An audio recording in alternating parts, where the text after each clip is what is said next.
إنا نحن نزلنا الذكر وإنا له لحافظون. صدق الله العظيم. صدق صادق المصدوق عليه الصلاة والتسليم.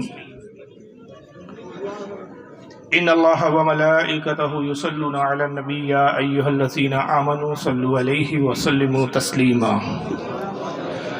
اللهم صل على سيدنا مولانا جد الحسن والحسين وعلى آله وأصحابه وأهل بيته وذرياته وبارك وسلم صلاة دائما كثيرا كثيرا كثيرا. اور آج ایک خاص مقصد کے تحت اس بزم کا انعقاد کیا گیا ہے. اس کا مقصد اپنے نبی کریم صلی اللہ تعالی علیہ وسلم کی تعریف و توصیف بیان کرنا، آپ کے مقام و مراتب کا ذکر کرنا، اور ساتھ ہی اپنی قوم کو ایسے لوگوں سے آگاہ کروانا بھی ہے کہ جو تعظیم نبی اور احترام نبی کے بہت حد تک قائل نہیں ہیں، اگرچہ دعویٰ کرتے ہیں کہ ہم نبی پاک صلی اللہ علیہ وسلم کو مانتے ہیں، ان پر ایمان رکھتے ہیں، ان کی عزت و احترام کرتے ہیں، لیکن در حقیقت جب ان کے عقائد و نظریات دیکھے جائیں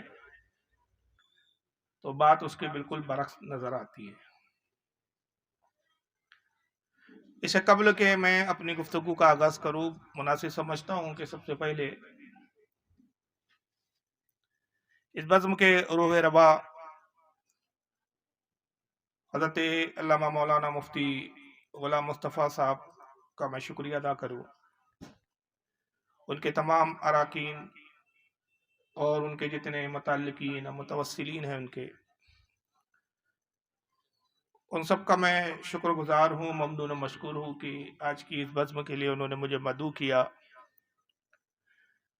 اور یہ موقع فراہم کیا کہ اپنی چند معروضات عقائد اہل سنت کے حوالے سے آپ کے گوشے گزار کر سکوں. جیسا کہ آپ سب جانتے ہیں کہ یہ مہینہ اور ربیع النور شریف کا مہینہ ہے، جس میں ہمارے آقا اور مولا جناب احمد مجتبیٰ محمد مصطفیٰ صلی اللہ تعالی علیہ وسلم کی جلوہ گری ہوئی. اس پر تمام امت مسلمہ کا اجماع اور اتفاق ہے، اور یہ ایک ایسا مسئلہ ہے کہ صرف اسی امت کا نہیں بلکہ گزشتہ امتوں کا بھی اس پر اتفاق ہے. اس اتفاق اور اجماع میں انبیاء اکرام بھی شامل ہے، نہ صرف کہ اولیاء بزرگان دین اور ائمہ، اس میں خود اس اجماع میں انبیاء اکرام بھی شامل ہے. اور وہ جس بات پر اجماع ہے وہ یہ کہ پوری کائنات میں نبی پاک صلی اللہ تعالی علیہ وسلم اللہ کے بعد سب سے افضل ترین ہے. ہر نبی نے اپنے زمانے میں اپنی امت کو اس بات سے آگاہ کیا کہ ہمارے بعد ایک ایسا نبی مبعوث ہوگا، ایک ایسا نبی تشریف لائے گا کہ جو تمام نبیوں کا سردار ہوگا. اور خود آقا صلی اللہ تعالی علیہ وسلم کی بھی حدیث پاک ہے کہ سرکار فرماتے ہیں کہ میں تمام بنی آدم کا سردار ہوں اور اس پر مجھے کوئی فخر نہیں. قیامت کے دن سب سے پہلے میں شفاعت کروں گا، جنت کا دروازہ سب سے پہلے میں کھلواؤں گا، اور اس پر مجھے کوئی فخر نہیں. تو انبیاء کرام کے ان اقوالوں کی تصدیق خود آقا نے بھی فرمائی کہ میں تمام نبیوں کا سردار ہوں، تمام نبیوں سے افضل ہوں، تمام نبیوں سے اعلیٰ ہوں، اور تمام نبیوں کی بروز قیامت میں قیادت کروں گا. جہاں تک سرداری کا معاملہ ہے، آپ اور ہم سب جانتے ہیں کہ سرداری کے لیے کچھ باتیں پائے جانا ضروری ہے، کچھ شرطیں ہیں، کچھ خوبیوں کا ہونا ضروری ہے. ایسا نہیں ہے کہ قوم میں کوئی بھی سردار بن جائے یا قوم کسی کو بھی اپنا سردار تسلیم کر لیتی ہے. سرداری کے لیے بہت سارے اوصاف پائے جانا ضروری ہے، جس میں حسن اخلاق ہے، حسن سیرت ہے، حسن کردار ہے، علم و آگاہی ہے، تفکر ہے، تدبر ہے. جب بہت ساری چیزیں کسی ایک ذات میں جمع ہوتی ہے تو قوم اس کو اپنا سردار تسلیم کرتی ہے۔ ان تمام اوصاف میں جو سب سے بڑی خوبی اس قوم کے سردار میں پایا جانا ضروری ہے، جس کی بنیاد پر سرداری کے لیے چنا جاتا ہے یا جس کو سردار تسلیم کیا جاتا ہے، وہ ہے علم سے آگاہی۔ جاہل کبھی بھی اپنی قوم کا سردار نہیں ہو سکتا۔ ظاہر ہے کہ ہم جب نماز پڑھتے ہیں تو ایک امام مقرر کرتے ہیں۔ امام کا مطلب ہی ہوتا ہے کہ اس کو ہم اپنا سردار بناتے، اپنا قائد بناتے، کہ جو ہمیں اللہ رب العزت کی بارگاہ میں لے جاتا ہے۔ اور اس کی شرط عظیم یہی ہے کہ تم میں امام وہی ہو سکتا ہے کہ جو علم سے آراستہ ہو اور جماعت میں سب سے زیادہ علم رکھتا ہو۔ ظاہر سی بات ہے کہ نبی پاک صلی اللہ تعالی علیہ وسلم جب ساری امت کے سردار ہے، تمام بنی آدم کے سردار ہے، تو یہ سرداری ایسی تو نہیں ملی ہوگی، یقیناً آپ میں وہ خوبیاں ہوں گی، وہ صفتیں ہوں گی، وہ اوصاف ہوں گے، وہ مناقب ہوں گے، جس کی بنیاد پر نہ صرف انسانوں کا بلکہ انبیاء کرام کا بھی آپ کو سردار بنایا گیا۔ ہر نبی اپنی قوم میں سب سے بڑھ کر عالم و فاضل ہوتا ہے۔ پوری قوم میں نبی سے زیادہ نہ کوئی علم میں زیادہ ہوتا ہے، نہ سیرت میں زیادہ ہوتا ہے، نہ دیگر خوبیوں میں زیادہ ہوتے ہیں۔ جتنی بھی بہترین سیرتیں ہوتی ہے، بہترین خوبیاں ہوتی ہیں، وہ نبی میں پائی جاتی ہے۔ اور آقا صلی اللہ تعالی علیہ وسلم تمام انبیاء سے افضل ہے، تو اس کا مطلب یہ ہوا کہ جتنی خوبیاں دیگر انبیاء میں ہیں، ان سب میں وہ ساری خوبیاں اور بلکہ اس سے بڑھ کر خوبیاں آقا صلی اللہ تعالی علیہ وسلم میں ہیں۔ بلکہ یہاں تک کہ جسے ہم اپنا عالم اور قوم کا رہنما سمجھتے ہیں، وہ تب سمجھتے ہیں کہ جب وہ عالم ہوتا ہے، اور عالم تب ہوتا ہے کہ جب وہ نبی پاک صلی اللہ تعالی وسلم کے علم کو حاصل کرتا ہے۔ مدارس اسلامیہ میں جب کوئی جاتا ہے عالم بننے کے لیے، ایک عرصے تک وہ پڑھتا ہے، تو جو کچھ پڑھتا ہے وہ کیا پڑھتا ہے؟ وہی ہوتی ہے جو تعلیمات رسول ہے، جو آقا نے تعلیم دی ہے، جو آقا نے بتایا ہے، آقا نے فرمایا ہے۔ نبی پاک صلی اللہ تعالی وسلم نے جو کچھ دیا، اسی علم کے حصول کا نام علم ہے، اور جو اس کو حاصل کرتا ہے اسی کو عالم کہا جاتا ہے۔ تو اندازہ لگائیے کہ جس نے علم پڑھایا، جو علم جس کو سیکھ کر آدمی عالم بنتا ہے، تو وہ ذات جس نے سکھایا وہ خود کتنے بڑی عالم و فاضل ہوگی۔ تو اس میں کوئی دو رائے نہیں ہے کہ نبی پاک صلی اللہ تعالی علیہ وسلم تمام انسانوں میں، تمام مخلوقات میں سب سے بڑھ کر عالم و فاضل ہے۔ ایک جملے میں بات اگر مختصر کر دی جائے تو بعد از خدا بزرگ تو ہی قصہ مختصر۔ مگر ایک بڑا عجیب طرفہ تماشا رہا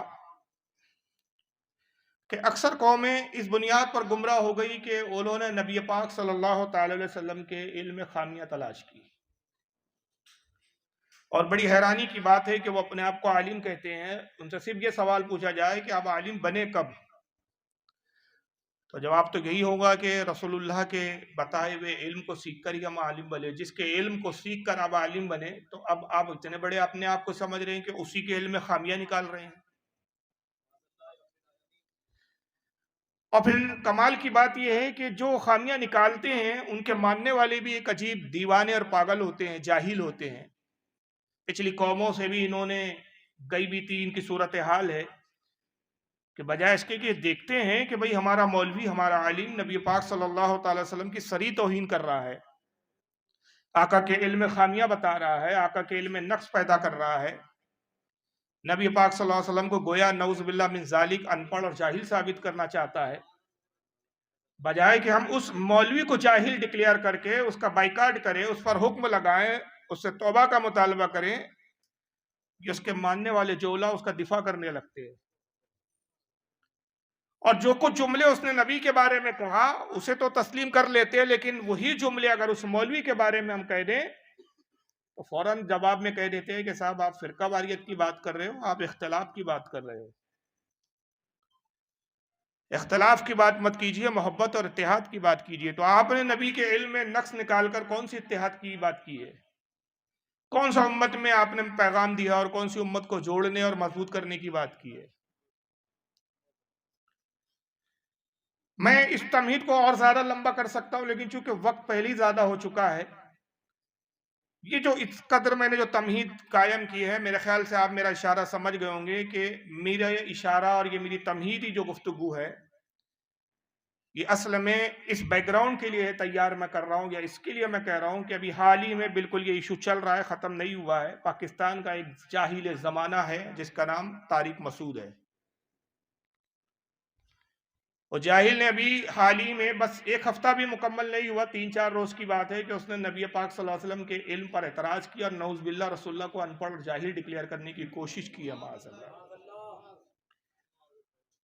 اور اس قدر اس نے رقیق حملہ کیا ہے، پاکستان ایک فتنوں کا گڑھ ہو چکا ہے اس وقت، بلکہ میں کہوں کہ کسی زمانے میں کوفہ کو کہا جاتا تھا، کسی زمانے میں نجد کو کہا جاتا تھا کہ یہ فتنوں کے گڑھ ہے۔ اگر میں اس وقت کہوں کہ یہ پاکستان اس وقت کا نجد ہے تو غلط نہیں ہوگا، مگر یہ نہیں ہے کہ نجد میں بھی اچھے علماء گزرے ہیں۔ اگر عبد الوہاب نجدی وہاں سے پیدا ہوا تو اس کے والد اس کے خلاف تھے، اس کے خلاف فتویٰ دیا، وہ سنی تھے۔ اگر کوفہ میں امام حسین کو شہید کیا گیا اور مختار ثقفی جیسے اگر نبوت کے دعوے دار جھوٹے بھی وہاں پر پیدا ہوئے ہیں، تو امام اعظم ابو حنیفہ جیسی بھی ذات ہوئی ہے۔ خود مولا علی کا قیام کوفہ میں رہا، جلیل القدر اصحاب کا قیام رہا۔ تو بری جگہ اچھے بھی ہوتے ہیں، لیکن یہ ہے کہ جہاں زیادہ کثرت کے ساتھ برائی ہو تو وہ علاقے بدنام ہو جاتے ہیں۔ پاکستان کا حال یہی ہے، روز ایک نیا فتنہ پیدا ہوتا ہے۔ دنیا میں جتنے علاقوں میں مختلف فرقے پائے جائیں گے تو پاکستان ایک ایسا شو روم ہے کہ جتنے گوڈاؤن ہیں سب کا پروڈکٹ آپ کو پاکستان میں ایک ایک نمونہ دیکھنے کو مل جائے گا۔ قادیانی واہ ہے، تفضیلی واہ ہے، رافدی واہ ہے، نیچری واہ ہے، چکڑالوی واہ، ایسے ایسے نام کے فرقے کہ جن کے نام بھی نہیں سنے ہم نے۔ تو قرآن عظیم کی سچائی کی جو سب سے بڑی دلیل ہے، جو سب سے بڑی حقانیت ہے کہ کلام الہی یہ ویسا ہی ہے، بے عینی ویسا ہی ہے، نہ اس کا زیر بدلا گیا، نہ زبر بدلا گیا، نہ اس کا پیش بدلا گیا، کچھ بھی نہیں بدلا گیا، جیسا نازل ہوا تھا ویسا ہی لکھا گیا، ویسا ہی محفوظ ہے اور موجود ہے۔ اس کی سب سے بڑی دلیل کیا ہے کہ اس کی حفاظت کا ذمہ خود پروردگار عالم نے لے رکھا ہے، جیسا کہ قرآن عظیم میں رب تبارک و تعالیٰ خود ارشاد فرماتا ہے اِنَّا نَحْنُ نَزَّلْنَا الذِّكْرَ وَإِنَّا لَهُ لَحَافِظُونَ۔ اے حبیب، اس ذکر کو، اس قرآن کو ہم نے نازل کیا اور اس کی حفاظت ہم ہی کرنے والے ہیں، اس کی حفاظت کا ذمہ ہم ہی نے لے رکھا ہے۔ تو جس کا محافظ پروردگار عالم ہو تو اس کو کیسے بدلا جا سکتا ہے؟ اور اگر بدلا جا چکا ہوتا نعوذ باللہ من ذالک، تو قرآن نے جگہ جگہ چیلنج کیا کہ یہ جو ہم کلام اتارتے اپنے نبی پر، یہ اللہ کی طرف سے ہے، یہ محمد بناتے نہیں ہے۔ مشرکین کہتے تھے، کچھ مشرکین نے کہا کہ محمد خود ہی سے بنا لیتے ہیں، کچھ نے کہا نہیں محمد خود نہیں بناتے، جن ہے جو جن آ کے ان کو بتاتا ہے، جنات ان کو بتاتے ہیں اپنا کلام، جناتوں کا کلام ہے۔ اس نے کہا کہ معاذ اللہ، یہ جادوگر ہے محمد، جو جادو کے منتر ہے اسی کو قرآن کہہ دیتے ہیں۔ اور سب سے بڑھ کر نعوذ باللہ یہ الزام لگایا گیا آقا صلی اللہ علیہ وسلم پر، مشرکین نے کہا کہ نعوذ باللہ محمد مجنون ہے، دیوانے ہے، دیوانگی کا دورہ پڑتا ہے، دیوانگی میں کچھ بڑبڑاتے اور اسی کو کلام الہی اللہ کا کلام کہہ دیتے ہیں، معاذ اللہ استغفر۔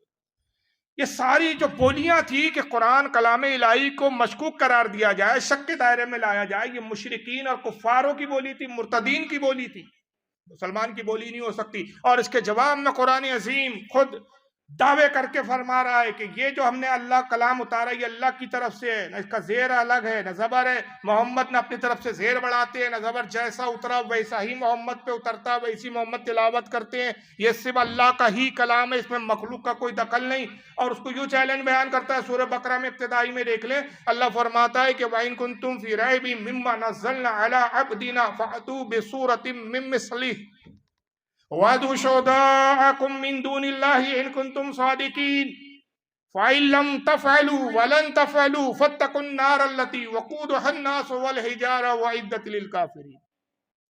اللہ فرماتا ہے، لوگوں جو کچھ ہم نے اپنے خاص بندے یعنی محمد صلی اللہ علیہ وسلم پر جو کچھ اتارا، جو کچھ نازل کیا، اگر تمہیں اس بات میں شک ہو کہ یہ اللہ کی طرف سے نہیں ہے تو تم اللہ کو چھوڑ کر سب میں مل جاؤ، جتنے تمہارے حوالی موالی ہے سب کو اللہ کو چھوڑ کر جمع کر لو اور اس کی جیسی ایک صورت تو بنا کے لے آؤ۔ فَإِن لَمْ تَفْعَلُوا وَلَن تَفْعَلُوا، اور حبیب جب وہ نہ لا سکے اور ہم پہلے سے ہی فرمائے دیتے ہیں کہ ہرگز ہرگز نہ لا سکیں گے، اور جب نہ لا سکوں گے تو ڈرو اس آگ سے جس کا ایندھن انسان اور پتھر ہے، ہم نے کافروں کے لیے تیار کر رکھی ہے۔ قرآن عظیم ابتدا میں ہی اپنی حقانیت کا یوں اظہار کرتا ہے کہ رب فرماتا ہے ذالک الکتاب لا ریب فیہ، یہ وہ بلند رتبہ کتاب جس میں کوئی شک کی گنجائش ہی نہیں، اس میں ہدایت ہے پرہیزگاروں کے لیے، اس میں کوئی ذرہ برابر شک کی گنجائش نہیں۔ کیوں؟ اس کی حفاظت ہم کرنے والے ہیں، اور جس کا معاف اس پروردگار عالم، اس کو کون کیسے بدل سکتا ہے۔ اس تعلق سے تاریخ میں اسے کئی واقعات ملتے ہیں کہ لوگوں نے کوششیں کی کہ ہم قرآن عظیم کا جواب لے آئے، عمریں کھب گئی، مگر پوری صورت کیا لاتے قرآن کی طرح، پوری آیت کیا لاتے، قرآن عظیم کا ایک حرف کا بھی بدلہ نہ لا سکے۔ مجھے اس وقت تاریخ کے حوالے سے ایک واقعہ ذہن میں یاد آ رہا ہے۔ ایک بہت بڑا ادیب و شاعر گزرا ہے اہل عرب میں، جس کا نام تاریخ میں ابن المقفع آتا ہے۔ بہت بڑا شاعر، بہت بڑا ادیب تھا، فی البدیع اشعار کہا کرتا تھا، زبان اور قلم کا دھنی، فصاحت و بلاغت اس کی زبان پہ گویا کھیلتی تھی۔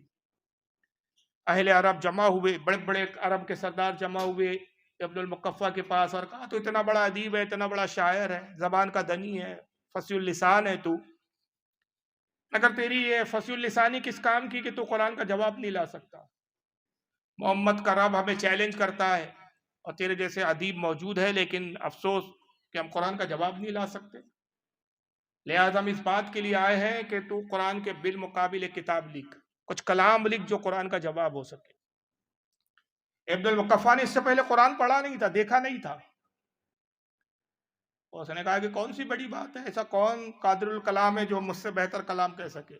اس وقت مجھ سے بہتر ہوئے زمین پر کوئی کلام کہنے والا نہیں ہے، میں ہر کلام کا جواب دے سکتا ہوں، لیکن میری شرط ہے۔ کہا کیا شرط ہے؟ کہا شرط یہ ہے کہ شہر سے باہر میرے لیے ایک تنہا مکان بنایا جائے اور میری راحت کے سارے انتظامات وہاں کر دیے جائیں، میری ضرورت کی تمام اشیاء وہاں مہیا کرا دی جائے، میرے لیے غلام خادم رکھ دیے جائیں، 1 مہینے کی مجھے مہلت دیجیے، 1 مہینے میں قرآن سے بڑی اور اس سے زیادہ ذکیم اور اس سے زیادہ فصیح و بلیغ کتاب لکھ کر لے آؤں گا۔ انہوں نے کہا کہ صرف مکان ہی نہیں بنائیں گے، اگر تو نے کام کر دیا تو عرب کی سب سے حسین عورت سے ہم تیرا نکاح کر دیں گے، ہر قبیلہ تجھے اتنا مال و دولت دے گا کہ پورے عرب میں تجھ سے بڑا امیر و کبیر نہیں ہوگا، ہر قبیلے سے ہم تجھے مال دلوائیں گے، اگر تو بادشاہت کو پسند کرے تو ہم تجھے اپنا بادشاہ بھی تسلیم کرنے کے لیے تیار ہیں، بس کسی طرح سے تو قرآن کا جواب لے آ۔ ابن المقفع تیار ہو گیا، آمدہ ہو گیا، شہر کے باہر ویرانے میں جنگل میں ایک اس کے لیے بڑا شاندار عالیشان مکان تیار کیا گیا، غلام خادم رکھ دیے گئے، ضرورت کی تمام چیزیں رکھ دی گئی، اور نتیجہ یہ ہوا کہ ابن المقفع کے جتنے کاغذ، قلم، دوا، سیاہی، جتنی ضرورت کی چیزیں سب مہیا کر دی گئی، اور ایک قرآن دے دیا گیا۔ ابن المقفع نے قرآن پڑھنا شروع کیا اور اب لکھنا شروع کیا، قرآن کا جواب لکھنا شروع کیا، لکھتا جاتا تھا، 1 دن 2 دن 3 دن، اس کے بعد جو غلام کھانا لے کر آتے تھے اس نے غلاموں سے کہا کہ دیکھو جب تم آتے ہو میں کچھ سوچ رہا ہوتا ہوں، لکھنے کی کوشش کرتا ہوں، اچانک تم کھانا لے آتے ہو، میرا ذہن منتشر ہو جاتا ہے، لہٰذا میرا کہنا یہ ہے کہ آئندہ تم میرے سامنے کھانا مت لایا کرو، دروازے کی نیچے کی کھیڑ سے کھانے کی پلیٹ کھسکا دیا کرو، جب میرا جی چاہے گا کھاؤں گا، کھا کر میں پلیٹ واپس کر دیا کروں گا، میرے کمرے میں اچانک مت آیا کرو۔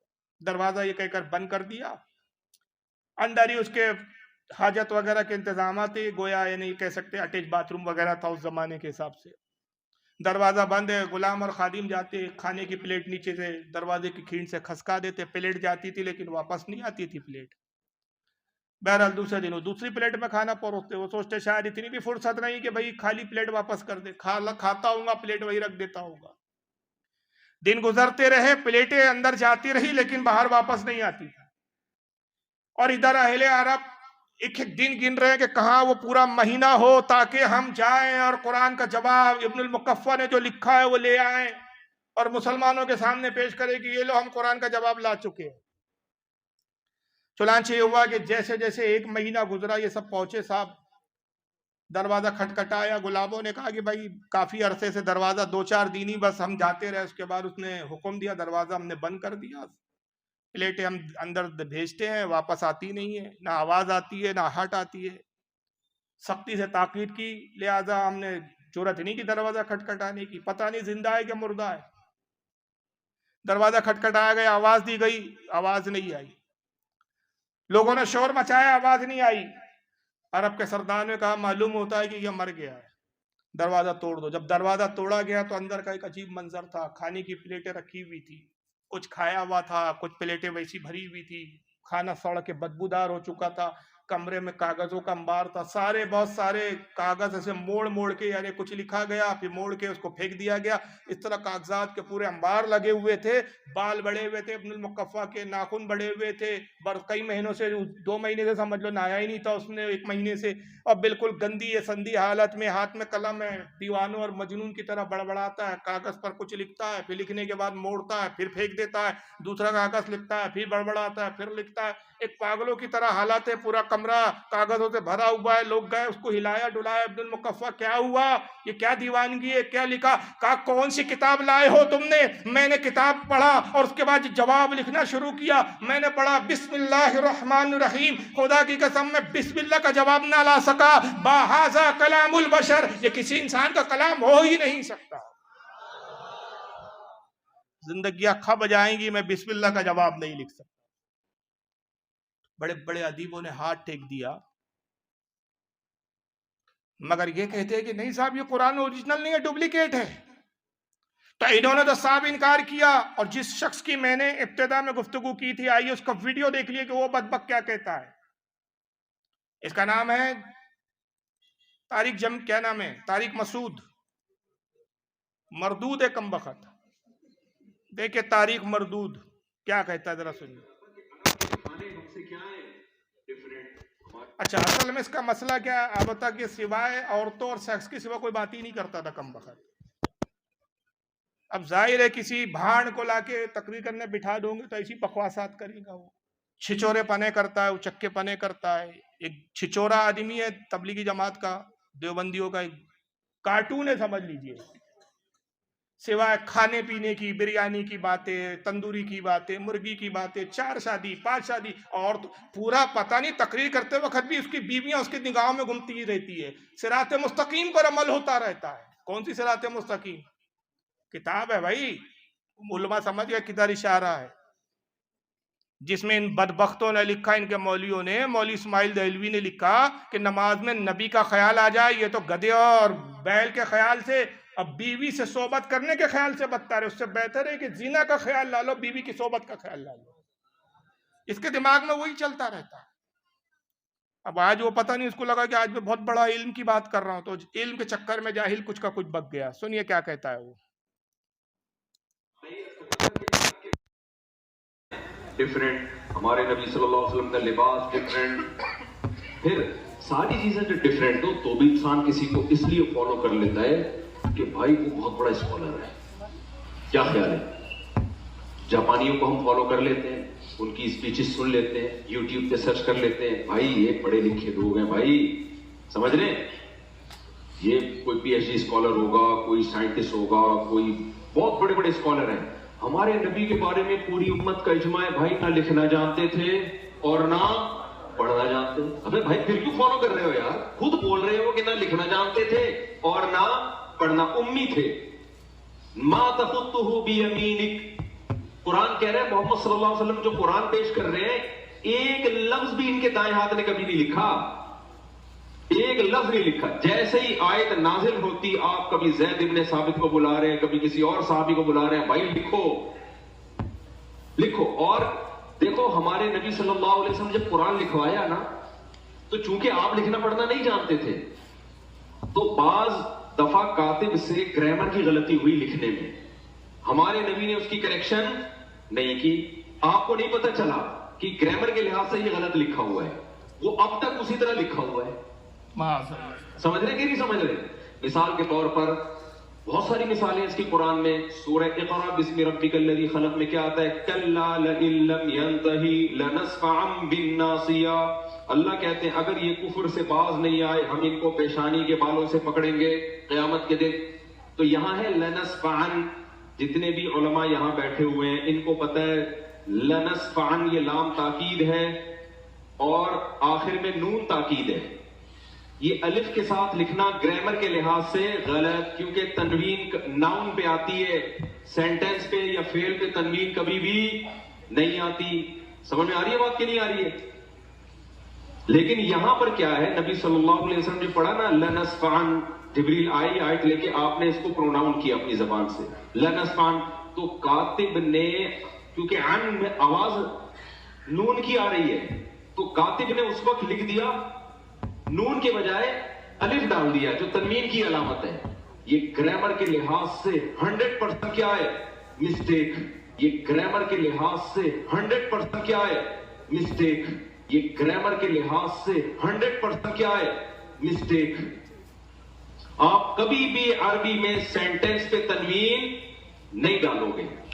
خیر وہ 5 منٹ کا کلپ ہے، اس کو برداشت کرنا بھی ایک بڑا صبر کا کام ہے. کون اس کو 5 منٹ جھیلے؟ اس کا پوری بات کا میں نچوڑ بتا دیتا ہوں کہ رسول اللہ صلی اللہ علیہ وسلم وہ کہتا ہے امی تھے، اور امی سے مراد کیا لکھا ہے اس نے کہ لکھنا پڑھنا جانتے ہی نہیں تھے، ان پڑھ تھے، گویا گوار تھے، معاذ اللہ استغفر اللہ نعوذ باللہ من ذالک. تو قرآن اترتا تھا، رسول اللہ کسی بھی صحابی کو بلا لیتے تھے جو کاتب وحی ہوتے تھے، زید ابن حارث وغیرہ کو بلا لیتے تھے اور لکھواتے تھے. تو کاتب کیا کرتے تھے؟ غلطی کر جاتے تھے گرامر کی. یعنی وہ اہل عرب، ان کی زبان عربی، وہ تو گرامر سے غلطی کرتے تھے، اور یہ جناب اجمی سیکس مولانا یہ صحابہ سے بڑھ کر گرامر جاننے والے تھے. اور یہ پھر بحث کس بات پہ کر رہے ہیں؟ صرف نو کی. تو جاہل کو یہی نہیں پتا کہ صرف نو جو گرامر ہے وہ قرآن کو دیکھ کر بنایا گیا ہے، گرامر کے مطابق قرآن کو نہیں دیکھا جاتا. قرآن سے گرامر کو اخذ کیا جائے گا. یعنی انہوں نے الٹا ہی کر دیا معاملہ.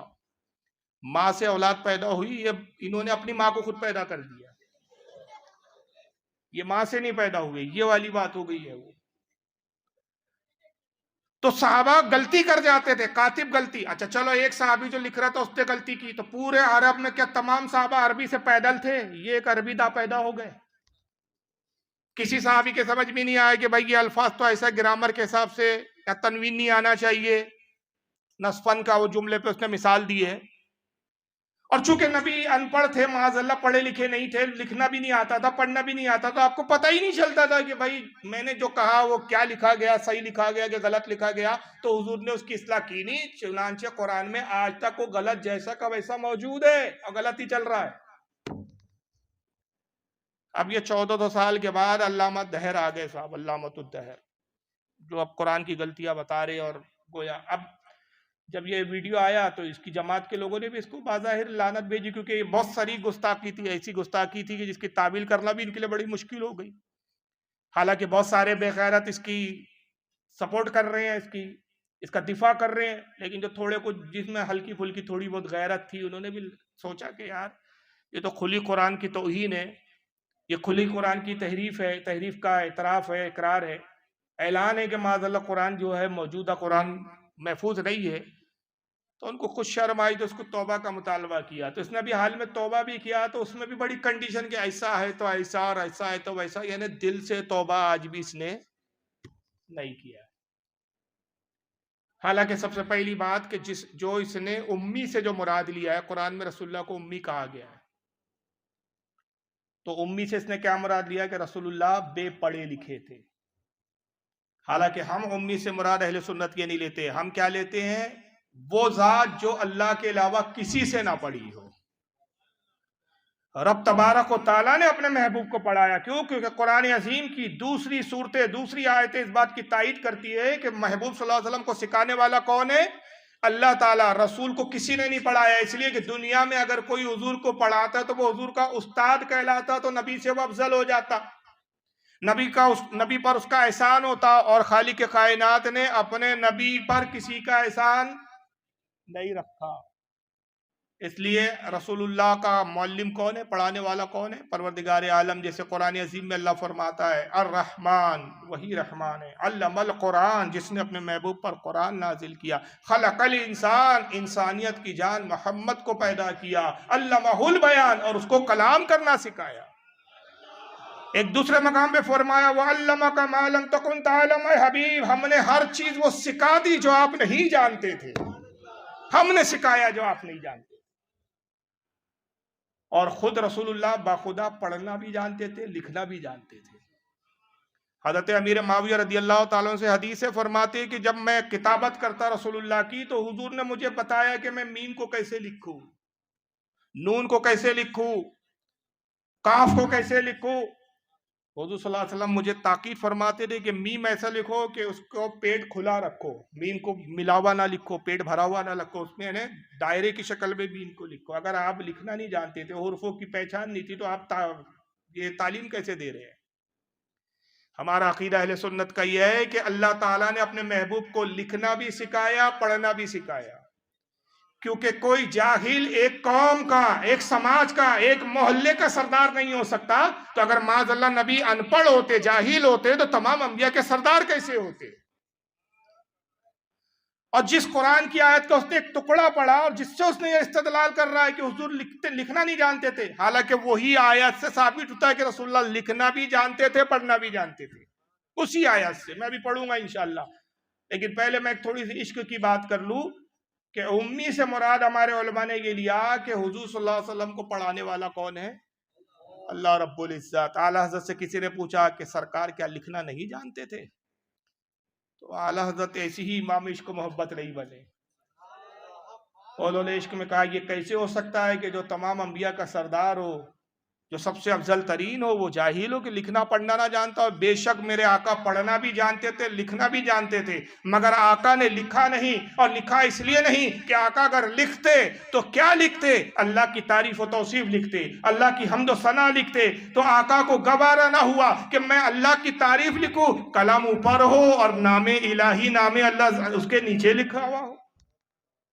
اللہ کے نام سے اللہ جو لکھا ہے کاغذ پہ، اس پہ قلم اوپر ہو، آقا کو یہ گوارا نہ ہوا، اس لیے آقا نے لکھا نہیں، ورنہ آپ لکھنا بے شک جانتے تھے۔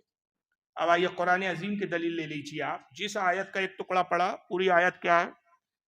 پارہ نمبر 21 ہے، سورہ عنکبوت ہے، اور آیت نمبر 48 رب فرماتا ہے وَمَا كُنْتَ تَتْلُو مِن قَبْلِهِ مِن كِتَابٍ وَلَا تَخُطُّهُ بِيَمِينِكَ إِذًا لَارْتَابَ الْمُبْطِلُونَ۔ اللہ فرماتا اس سے پہلے یہ خاص جملہ ہے، اس سے پہلے نہ آپ کتاب پڑھتے تھے اور نہ اپنے ہاتھ سے کچھ لکھتے تھے۔ کس سے پہلے؟ مطلب جب تک ہم نے قرآن آپ پر نازل، آپ پہلے کتاب نہیں پڑھتے تھے، پہلے آپ لکھتے بھی نہیں تھے۔ اس سے پہلے یعنی جب تک کتاب اللہ آپ پر نازل نہیں کی، جب ہم نے کتاب آپ پر نازل کی تو آپ کو پڑھنا بھی سکھا دیا، لکھنا بھی سکھا دیا۔ اور پہلے آپ لکھتے اور پڑھتے کیوں نہیں تھے؟ اس کا جواب آگے اللہ یوں فرماتا ہے اس لیے کہ اگر آپ لکھتے اور پڑھتے تو مشرکین کو شبہ ہوتا کہ محمد نے کہیں سے پڑھ کر سنایا ہوگا، کہیں سے دیکھ کر نقل کر کے لکھ کر لایا ہوں گا اور اسی کو سنا رہے ہیں، اسی کو بتا رہے ہیں۔ تو اس لیے ظاہری طور پر اللہ کے رسول صلی اللہ علیہ وسلم کا کوئی استاد ہی نہیں ہوا، عرب میں کوئی ایسا تھا ہی نہیں کہ جس نے حضور کو ایک لفظ بھی پڑھایا ہو، اور نہ ایسا اہل عرب کے سامنے اور مشرکین کے سامنے ایسا ماحول نظر آیا کہ آقا کوئی کتاب پڑھتے ہوئے ان کو نظر آئے ہو۔ تو انہوں نے دیکھا کہ آقا کبھی پڑھتے نہیں ہیں، کسی نے ان کو سکھایا نہیں، کوئی استاد نہیں، تو وہ تو یہ سمجھتے تھے کہ محمد صلی اللہ علیہ وسلم پڑھنا لکھنا نہیں جانتے۔ مگر اللہ فرماتا ہے کہ حبیب جب ہم نے آپ پر قرآن نازل کیا، اعلان نبوت کا حکم دیا، تو ہم نے اپنی قدرت کاملہ سے آپ کو پڑھنا بھی سکھا دیا، لکھنا بھی سکھا دیا۔ اور اگر پہلے سکھا دیتے تو نتیجہ یہ ہوتا ہے کہ جب آپ کلام سناتے اللہ کا تو وہ شک و شبے میں پڑ جاتے، کہتے کہ محمد نے کہیں سے پڑھا ہوگا، ہو سکتا ہے جو کتاب محمد پڑھ کے لا رہے اسی کا سنا رہے، وہ کتاب ہم نے نہ پڑھی ہو۔